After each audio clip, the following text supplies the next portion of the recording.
याद रखो, ध्यान जहां जाता है जीवन वैसा ही बन जाता है। अगर ध्यान फूल पर है तो तुम्हारे भीतर खुशबू आएगी। अगर ध्यान कांटे पर है तो तुम्हारे भीतर चुभन पैदा होगी। अगर ध्यान रोशनी पर है तो भीतर उजाला होगा। अगर ध्यान अंधकार पर है तो भीतर अंधेरा भर जाएगा। ये तुम्हारे ऊपर है कि तुम किस ओर देख रहे हो।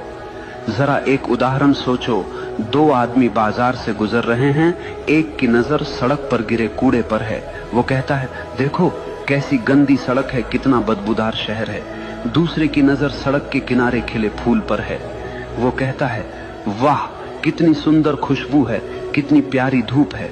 दोनों एक ही जगह से गुजरे, लेकिन दोनों की जिंदगी का अनुभव बिल्कुल अलग रहा। फर्क किसमें था? सिर्फ ध्यान में। जीवन में भी यही होता है।